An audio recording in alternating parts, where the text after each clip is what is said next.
Il y a des décisions politiques qui tombent comme des éclairs, dans un ciel déjà chargé d'orage. Celle-ci en fait partie. En ce jour où l'actualité semblait suivre son cours habituel, un fracas secoue le Sénat, ébranle les couloirs feutrés du pouvoir, et met le feu aux poudres d'un débat que l'on croyait contenu.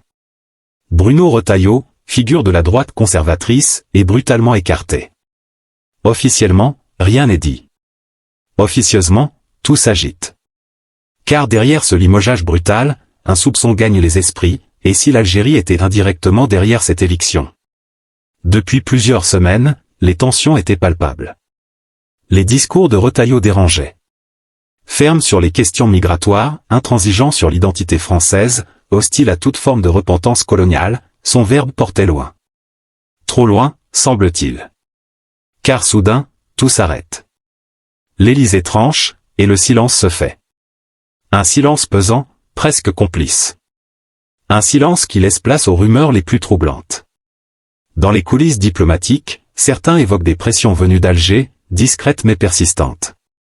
Dans les médias, on hésite, on murmure, on censure à demi-mot. Et dans la rue, les opinions se déchirent, Macron a-t-il cédé à un lobby étranger? La République recule-t-elle sous l'influence d'intérêts extérieurs? Ce qui s'annonce n'est pas un simple fait divers politique. C'est peut-être un tournant. Une fracture nouvelle dans une France déjà profondément divisée. Une ligne rouge franchie entre diplomatie, intérêt d'État, et souveraineté républicaine. Car dans cette affaire, il n'est pas seulement question d'un homme. Il est question d'un État qui vacille, de décisions qui échappent au regard public, et d'un malaise français qui, une fois de plus, trouve son miroir dans la relation complexe avec l'Algérie. Bruno Retailleau, c'est un nom qui ne laisse pas indifférent dans les cercles du pouvoir. Pour les uns, il incarne la rigueur républicaine, le respect de l'identité nationale, et la défense intransigeante des valeurs traditionnelles. Pour les autres, il symbolise la crispation identitaire, le rejet de l'autre, et une France qui regarde en arrière. Mais dans tous les cas, il pèse. Né en Vendée, terre de mémoire et de résistance, Retailleau s'est forgé une image d'homme droit, ferme, peu enclin au compromis. Président du groupe Les Républicains au Sénat, il a su s'imposer comme une figure centrale de la droite sénatoriale, souvent plus audible et plus constante que les chefs de parti eux-mêmes. Son discours est clair, sans détour, sans ambiguïté, défense de la laïcité, combat contre l'islamisme, opposition à l'immigration massive, rejet de la repentance coloniale. Dans une France fragmentée, Retailleau portait une parole attendue par une partie silencieuse du pays. Celle qui voit dans le multiculturalisme un danger pour l'unité nationale. Celle qui refuse les compromis sur la mémoire de la guerre d'Algérie. Celle qui estime que l'État a abandonné les siens au profit des revendications communautaristes. Mais cette ligne droite, tranchante, a ses ennemis. Retailleau dérange. Il met à nu les failles d'une République qui peine à nommer ses problèmes. Il secoue les consciences. Et surtout, il touche à des sujets sensibles, la colonisation, l'intégration, l'influence étrangère sur le sol français. En cela, il n'était pas seulement un sénateur. Il devenait, aux yeux de certains, un obstacle politique, voire une menace pour une certaine vision de la diplomatie française. Alors que le président Macron cherche à soigner les plaies avec Alger, la voix de Retailleau sonnait comme une dissonance. Un rappel constant du passé colonial. Une insubordination qui, dans certains cercles, ne pouvait plus durer. C'est une décision tombée sans préavis, sans explication publique, sans débat. En quelques heures, Bruno Retailleau est écarté. Une mise à l'écart sèche, brutale, presque silencieuse. Aucune déclaration de l'Élysée. Aucun communiqué officiel du Sénat. Un vide politique, qui, paradoxalement, fait du bruit. Car dans la République, les décisions discrètes sont souvent les plus lourdes de conséquences. Les proches de Retailleau sont pris de court. Certains parlent d'un coup de force, d'une épuration douce, d'une volonté de faire taire une voix gênante. D'autres, plus prudents, évoquent un remaniement interne, une réorganisation stratégique. Mais personne ne croit au hasard. Le calendrier est trop précis. Le climat diplomatique trop tendu. Et surtout, les sujets sur lesquels Retailleau s'exprimait étaient devenus, jour après jour, de plus en plus explosifs. Les mots qu'il employait, identité, islamisation, souveraineté, colonisation, faisaient grincer les dents jusqu'au sommet de l'État. Trop clivant, trop direct, trop exposé. L'Élysée, qui tente de maintenir des ponts fragiles avec Alger, ne pouvait plus se permettre une telle dissonance dans ses rangs. Le limogeage devient alors un message. Une ligne rouge est tracée, désormais, toute parole jugée incompatible avec la stratégie diplomatique du moment sera écartée. Mais une question plane, oppressante, qui a réellement pris la décision? Emmanuel Macron? Son entourage proche? Ou d'autres influences, moins visibles? Certains journalistes parlent de pression venue de l'extérieur. D'autres évoquent une liste noire informelle établie par des conseillers diplomatiques. Dans tous les cas, ce geste présidentiel n'est pas neutre. Il n'est ni anodin, ni improvisé. Il traduit une volonté. Celle d'un chef d'État qui préfère l'équilibre diplomatique au tumulte intérieur, quitte à sacrifier une figure majeure de la droite républicaine. Et dans ce silence assourdissant, une rumeur se renforce. Une influence étrangère, discrète mais insistante, aurait joué un rôle. Le nom d'Alger commence à revenir dans les coulisses. Et la question prend forme, Macron a-t-il cédé à des pressions extérieures? Ce n'est pas un secret, les relations entre la France et l'Algérie oscillent entre méfiance, mémoire blessée et dépendance stratégique. Depuis plusieurs mois, Paris tente de réchauffer ses liens avec Alger, après des années de tensions, de déclarations maladroites et d'incompréhension historique. Emmanuel Macron, dans un subtil exercice d'équilibriste, cherche à préserver une relation instable, tout en composant avec les passions françaises autour du passé colonial. Mais à quel prix? C'est ici que l'affaire Retailleau prend un relief troublant. Selon plusieurs sources diplomatiques, des signaux venus d'Alger auraient été envoyés discrètement à l'Élysée. Des critiques voilées, des rappels historiques, des préoccupations sur certains discours jugés hostiles, notamment ceux portés par des figures de la droite française comme Retailleau. À Alger, son nom serait associé à une vision régressive de la France, une ligne dure héritée d'un esprit colonial non assumé. Des contacts officieux, dans les sphères diplomatiques, auraient évoqué l'impossibilité d'avancer, tant que certaines voix, jugées toxiques pour le dialogue, continueraient d'influencer le débat public. Et dans cette équation sensible, Retailleau serait devenu l'incarnation d'un blocage. Un pion gênant sur un échiquier complexe où se jouent des accords économiques, des coopérations sécuritaires, des questions migratoires, et l'avenir de la diaspora algérienne en France. Macron a-t-il entendu ce message? A-t-il choisi de céder pour préserver la stabilité diplomatique? Certains observateurs le pensent. Car les gestes récents de l'Élysée trahissent une volonté de compromis, nomination d'ambassadeurs conciliants, discours apaisant sur la guerre d'Algérie, volonté d'impliquer l'Algérie dans les enjeux sahéliens. Dans ce contexte, le silence de Retailleau n'était plus compatible. Céder à un lobby algérien? Le terme est fort, provocateur, mais il s'impose dans le débat. Pour ses partisans, Retailleau a été sacrifié sur l'autel de la diplomatie. Pour ses détracteurs, son éviction est un signal de lucidité politique. Dans tous les cas, l'ombre de l'Algérie plane sur cette affaire, et la République semble avoir accepté ce jeu d'influence. À peine la nouvelle du limogeage de Bruno Retailleau se répand elle, que la France politique se déchire. À droite, c'est la sidération. Un vent glacial souffle sur les bancs républicains. Les figures de la droite classique dénoncent une manœuvre orchestrée, un signal inquiétant pour la liberté de parole au sein même des institutions. Certains parlent de trahison, d'autres d'épuration idéologique. Et derrière les micros, les mots deviennent plus durs, soumission, capitulation, dictature douce. À gauche, en revanche, l'ambiance est plus ambivalente. Certains élus saluent discrètement ce qu'ils appellent un recentrage salutaire, un rééquilibrage face à une droite qui, selon eux, flirtait avec la xénophobie. Mais peu osent commenter publiquement. Le sujet est brûlant. L'étiquette « influence algérienne » rend tout commentaire explosif. Et dans les coulisses, on craint un retour de flamme si les faits s'avéraient réels. Dans les médias, le traitement est inégal, parfois même déroutant.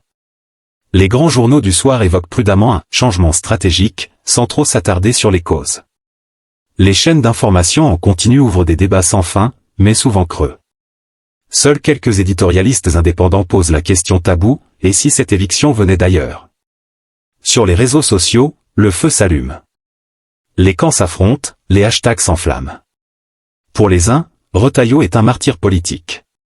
Pour les autres, un symbole encombrant enfin mis à l'écart. Au centre, une majorité silencieuse regarde, s'interroge, doute. Car au fond, ce n'est pas seulement un homme politique qui tombe.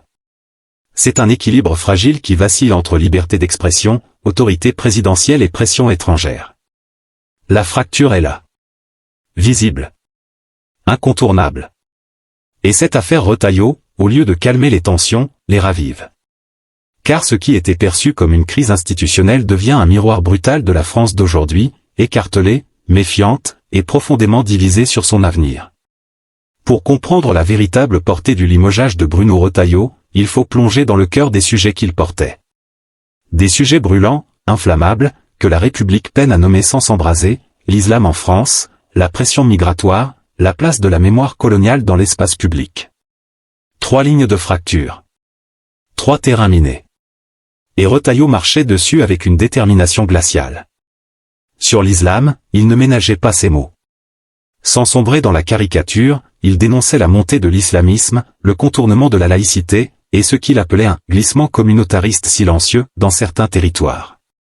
Il critiquait la timidité des institutions, le manque de courage politique, et les accommodements successifs. Cette parole, brutale pour certains, lucide pour d'autres, le plaçait au centre du champ de bataille idéologique.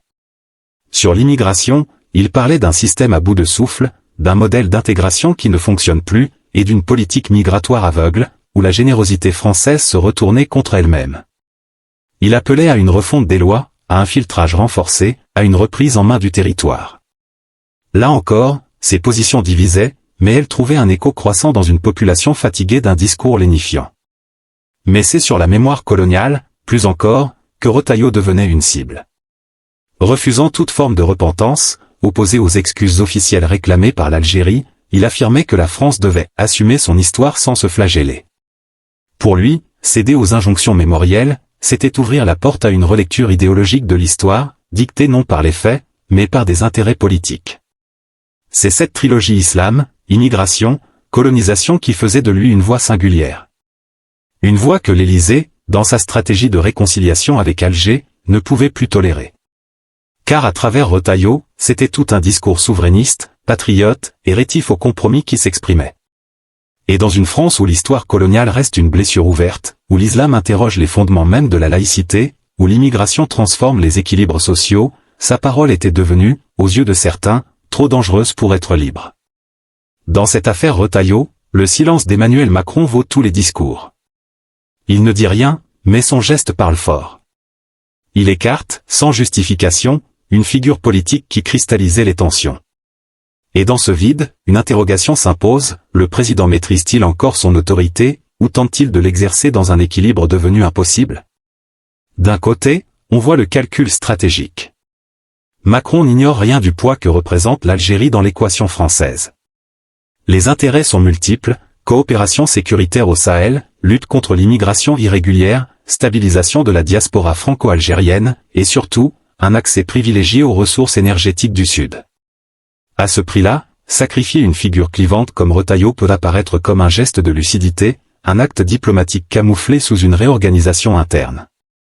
Mais d'un autre côté, ce choix fragilise la posture présidentielle. Car Retailleau n'était pas un radical isolé. Il représentait une frange puissante et structurée de la droite républicaine, celle qui refuse la repentance, qui réclame un État fort, et qui dénonce les compromissions. En l'écartant, Macron donne l'impression de plier face à une pression extérieure, de choisir la paix diplomatique au détriment du débat démocratique. Ce geste renforce alors une image qui le hante depuis 2017, celle d'un président hors sol, technocrate, gestionnaire de crise, mais incapable de répondre aux angoisses identitaires, culturelles et historiques d'une partie du peuple français. Il apparaît comme celui qui manie la stratégie au détriment de la clarté, le compromis au détriment de la souveraineté. Et surtout, il donne du grain à moudre à ses adversaires. À droite, on crie à la trahison. À l'extrême droite, on jubile, voilà la preuve, disent-ils, que la France ne décide plus seule. Même à gauche, certains murmurent leur malaise. L'exécutif a-t-il perdu la main? A-t-il sacrifié l'autorité républicaine pour obtenir quelques sourires diplomatiques à Alger? Car c'est là le vrai dilemme, Macron agit-il en stratège lucide ou en chef d'État acculé? A-t-il encore la main sur les équilibres qu'il prétend gérer, ou bien est-il désormais prisonnier de ses propres alliances? L'affaire Retailleau pourrait bien être le révélateur d'un président coincé entre plusieurs fronts, plusieurs mémoires, plusieurs France. Et quand un chef d'État donne l'impression de céder aux forces invisibles, la confiance s'effrite. Lentement, mais sûrement. Dans cette affaire, ce n'est pas l'explication qui frappe. C'est l'absence d'explication. Aucun mot officiel. Aucun démenti ferme. Aucun affrontement direct.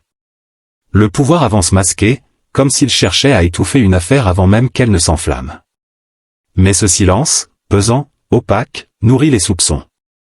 Et dans cette brume, la défiance s'installe. Le peuple n'est pas dupe. Il sent que quelque chose cloche. Que la chute de Bruno Retailleau dépasse la simple mécanique des partis ou des équilibres sénatoriaux. Que derrière cette décision, il y a des forces invisibles, des intérêts croisés, peut-être même un pacte discret entre Paris et Alger, dont personne ne veut révéler les termes.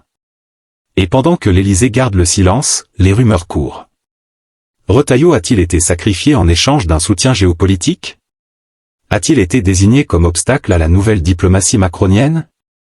Ou plus inquiétant encore, la République commence-t-elle à céder devant des influences étrangères, même sous des formes feutrées et diplomatiques? Les questions abondent. Et dans cette atmosphère troublée, chacun projette ses craintes. La droite y voit une trahison de la nation. La gauche, un malaise qui gêne. Les souverainistes, une preuve de la perte de contrôle. Et les citoyens, un nouveau chapitre dans un récit d'effacement progressif, d'identité floue, d'autorité désincarnée. Le cas Retailleau ne restera pas un incident isolé. Il ouvre une brèche. Un précédent. Un avertissement silencieux lancé à tous ceux qui osent parler trop fort, trop vrai, trop loin. Il montre que certaines lignes, même républicaines, peuvent devenir interdites. Que dans une France fragile, l'équilibre passe parfois par la suppression pure et simple des voix dissidentes. Et maintenant? Rien n'est réglé. La fracture est là, béante. Entre ceux qui veulent croire encore en l'indépendance de l'État, et ceux qui voient déjà dans cette affaire les signes d'un pouvoir affaibli, influencé, peut-être déjà dépassé. Retailleau est tombé. Mais le malaise, lui, grandit. La question n'est plus seulement, pourquoi a-t-il été écarté?